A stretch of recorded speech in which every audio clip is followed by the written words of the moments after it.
प्यारे बच्चों, आज मैं आपको कबीर की साखियाँ इनका अर्थ समझाऊंगी।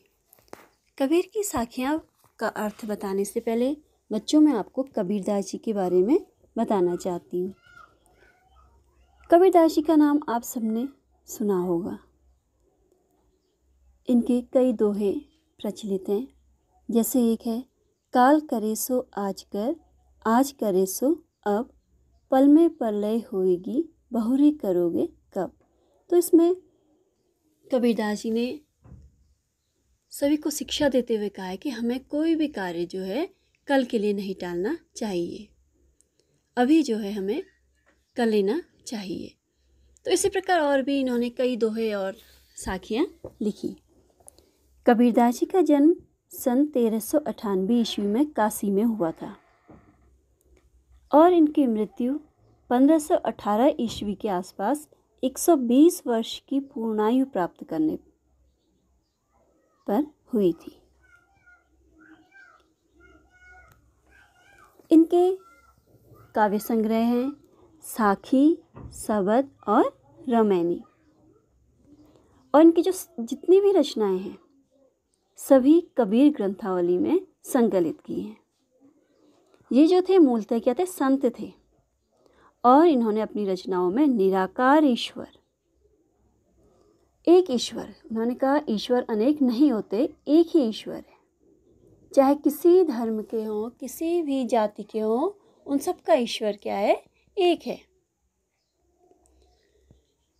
तो लोगों को आडंबरों से दूर रहने की भी इन्होंने सलाह दी और कर्मकांड, मूर्ति पूजा, इनका भी क्या किया, इन्होंने विरोध किया। इन्होंने कहा ये सब कुछ नहीं है, बस हमें जो है ज्ञान प्राप्त करना चाहिए और इन चीज़ों का विरोध करना चाहिए।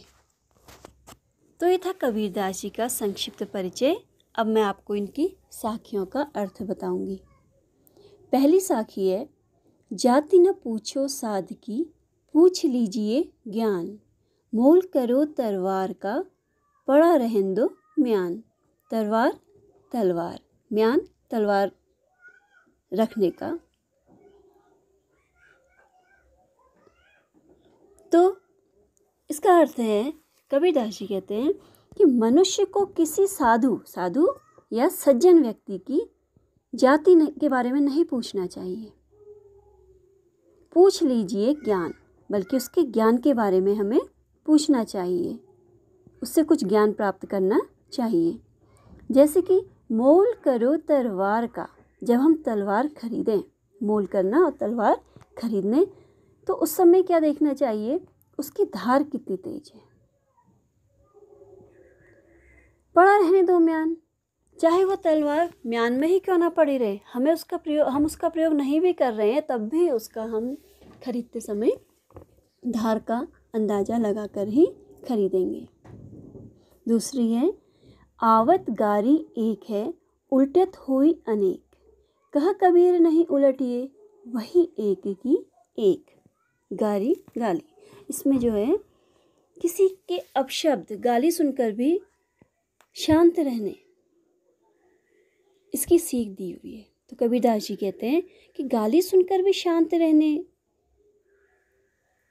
पर जो है का बहुत अच्छा प्रभाव पड़ता है। कि आवत गारी एक है, उल्टत हो या नहीं, कि अगर कोई व्यक्ति हमें गाली देता है तो क्या होता है, अगर हम भी गाली दें तो जवाब में उल्टत हुई अनेक, कई प्रकार की गालियाँ या अपशब्द हमारे मुंह से भी निकल जाते हैं। कहा कबीर नहीं उलटिए, वही एक की बात।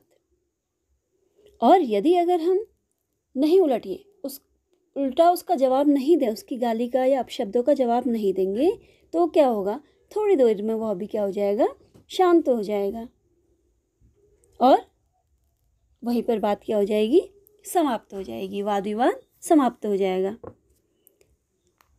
परंतु यदि सुनने वाला व्यक्ति गाली के जवाब में गाली ही देता रहेगा तो क्या होगा, विवाद बढ़ जाएगा। अतः हमें चुप रहकर लड़ाई झगड़ा रोक देना चाहिए। तीसरा है, माला तो कर मैं फिरे, जीवी फिरे मुख माही, मनुआ तो दिसी फिरे, यह तो सुमिरन नाही। कर हाथ, मुख मुंह, मनुआ हमारा मन। कबीरदास जी जो है इसमें ये बता रहे हैं कि हम भक्ति भी कर रहे हैं और हमारे मन में चंचलता भी है, हमारा मन स्थिर नहीं है। तो इस विषय पे बताते हुए कहते हैं कि भक्तों से कहते हैं कि मन की चंचलता पर रोक लगाओ। वो लोग कहते हैं कि माला तो कर में फिरे। ढोंगी लोग हाथ से माला जपते रहते हैं, हाथ में उनके माला होती है। जीवी फिरे मुख माई, और मुंह से मंत्रों का जाप करते हैं, परंतु उनका मन क्या होता है, दसों दिशाओं में। मनवा तो दहो दिशि फिरे, दसों दिशाओं में उनका मन फिरता है, मन में कुछ और ही रहता है। ईश्वर की भक्ति में उनका मन ही नहीं लगता है। तो कह रहे हैं कि यह तो सुमिरन नहीं, यह तो कह रहे हैं ईश्वर की भक्ति नहीं है। ईश्वर की भक्ति के लिए हमारे मन को क्या होना चाहिए, वश में होना चाहिए। अगला है, कबीर घास न नीदिए जो पाँव तली होई, उड़ी पड़े जब आँखी में खरी दुहेली होई। नीदिए रौ दिए, कुचलना। तो इसमें घास को जो है छोटी तुच्छ वस्तु का प्रतीक माना गया है। तो कबीरदास जी कहते हैं कि छोटी वस्तुओं का अपमान नहीं करना चाहिए। कबीर घास नहीं दिए, घास को हमें जो है हम पैरों के नीचे कुचलते हैं, पाँव तली होई, तो हमें जो छोटी वस्तुओं का अपमान नहीं करने के लिए कहते हैं। वे कहते हैं कि घास या तिनका जैसी छोटी वस्तु चाहे पाँव के नीचे ही क्यों ना हो, फिर भी उसका अपमान नहीं करना चाहिए, क्योंकि यदि यही तिनका उड़ी पड़े जब आँख में चला जाता है, खरी दुहेली हो, तो हमें क्या होता है, बड़ा क्या होता है, कष्ट होता है। इसलिए हमें छोटी सी वस्तु का भी अपमान नहीं करना चाहिए। कहा भी गया है कि जहाँ काम आवे सुई कहाँ करे तलवारी। तो जहाँ पर सुई की जरूरत होगी वहाँ पर सुई की ही आवश्यकता होगी, इसलिए छोटी वस्तु का अपमान नहीं करना चाहिए। अंतिम साखी है, जग में बैरी कोई नहीं, जो मन शीतल होए, या आपा को डारी दे, दया करे सब कोई। बैरी शत्रु, दुश्मन, शीतल शीतलता। तो इसमें कबीरदास जी कहते हैं कि अगर मनुष्य क्रोध न करके अपने मन को शीतल रखे और घमंड भी ना करे, तो संसार में कोई भी बैरी उसका बैरी या शत्रु नहीं होगा। सभी लोग दया करे सब कोई, उस पर क्या करेंगे, दया करेंगे।